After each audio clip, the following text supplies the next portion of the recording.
Okay, so we've got a question on development and tourism. As development and tourism continue to grow in our area, what is your position on addressing the impacts that this brings?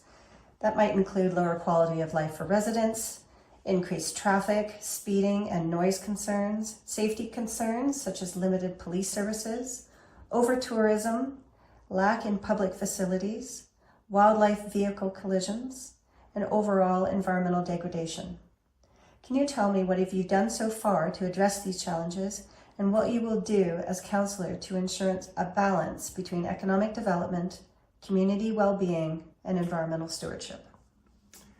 Okay, that's a big question. Lots of things to unpack there, but we'll pick on a few, and we can always catch up with me later about other stuff if I don't mention anything in particular that folks want to hear about.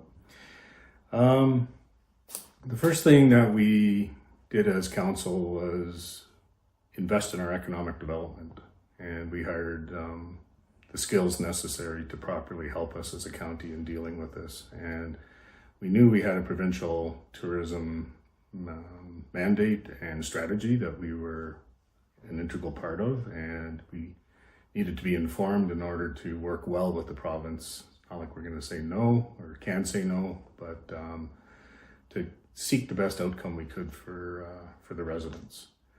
And back when this strategy first developed, we were also part of the Calgary Municipal Regional Board, which mandated that Rocky View could only grow in a few areas. So Bragg Creek was picked as one of the growth areas. It was one of the few we had, so we also had to put our eggs in that basket to some extent. In terms of mitigating all of the impacts, we're right in the middle of developing a new ASP, and the policies, we've set out visioning committees, and we're working currently on producing the first draft. It's not quite ready, but those policies will protect and define how tourism operates within the hamlet.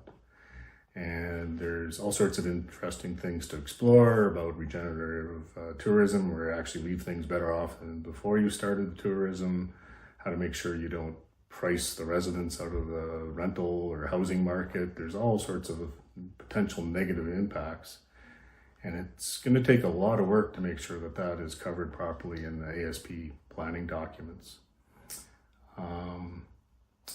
But specifically, the province is looking to get biggest bang for the buck. So they're looking for the high value tourists to come here. So I think a lot of the problems that you might see in Banff or Kananaskis would be mitigated to some extent, even by the clientele we're trying to attract. So it's quite a complex topic, and it'll take a lot of hard work by both administration and council and the residents to come up with something that works for everybody. Hey, thank you.